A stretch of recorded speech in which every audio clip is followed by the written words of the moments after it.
Do you want to get started networking, but the sheer thought of the word evokes feelings of fear, and all you want to do is procrastinate or find some other way?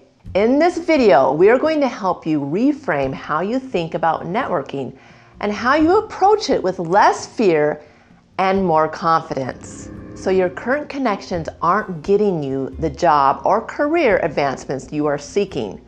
But you can't seem to get past your feelings of fear when it comes to reaching out and connecting with new people.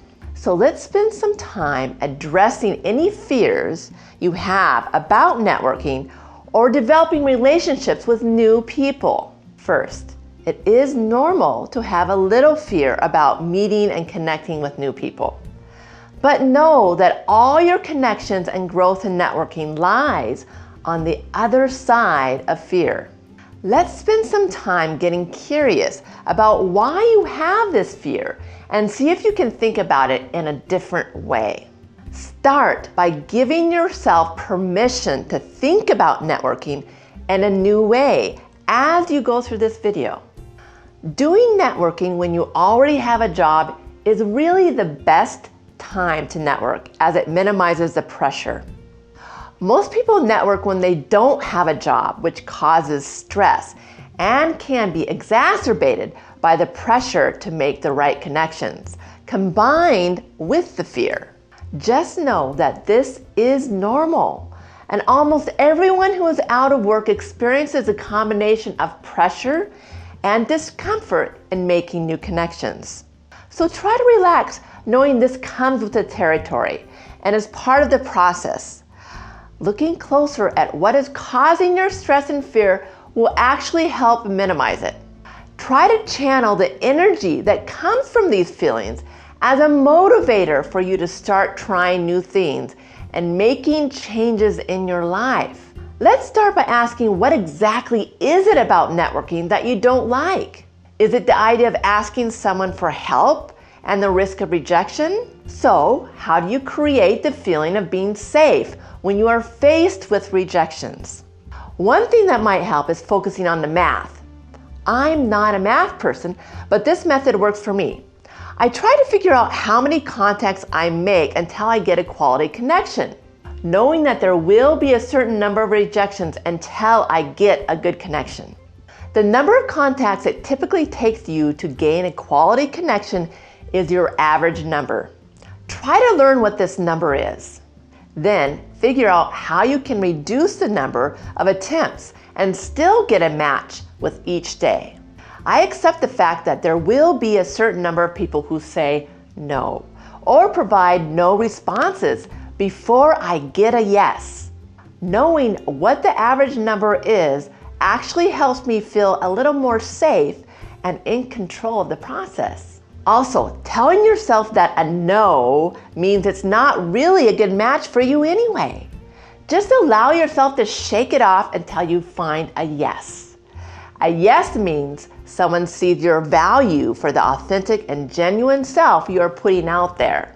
Aren't these the kind of people you want to connect with anyway? People who value you for who you are. Then reward yourself and celebrate when you do gain a certain number of connections you value, even if it's just one.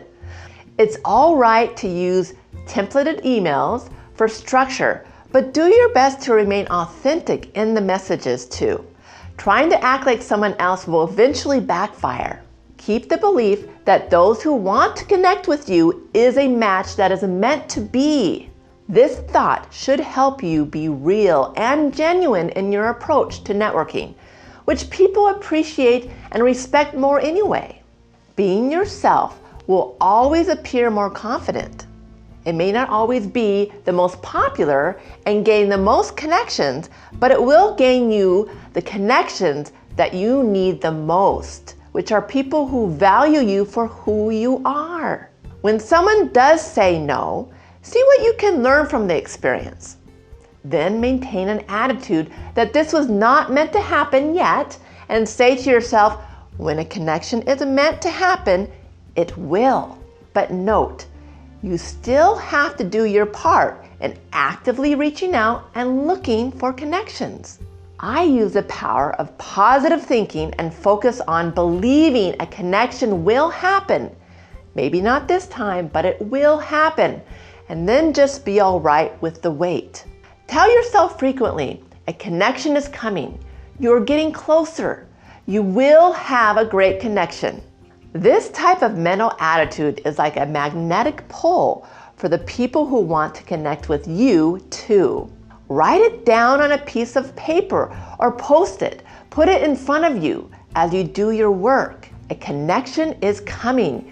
You are getting closer. You will have a great connection. Creating positive words of affirmation like this will help keep you motivated and promote positive thinking.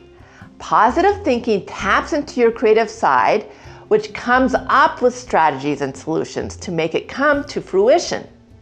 It will actually raise your odds of getting what you think of. You may be surprised how well positive affirmations can work. If you've never tried it before, check out my 2 videos on words of affirmation, number 1 and 2. Next, ask yourself what type of contacts feel the safest to start with. Asking your existing contacts, especially your strongest ties, if they know someone that can help you, might feel safer to start with in the beginning than reaching out to people you don't know at all. Your strongest ties are people you know well or that are part of a group you belong to. But eventually you'll want to build up your confidence to start reaching out to people linked to your weaker ties, as studies show that this is where the greatest opportunity for growing your network exists.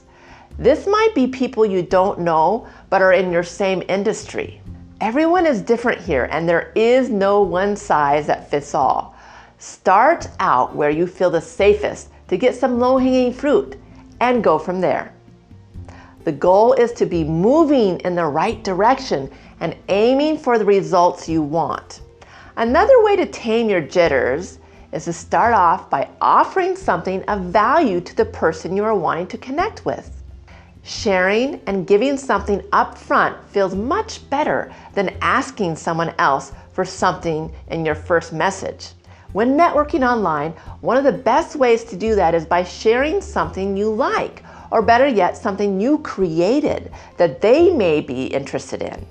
Maybe it's an article or a video you've created.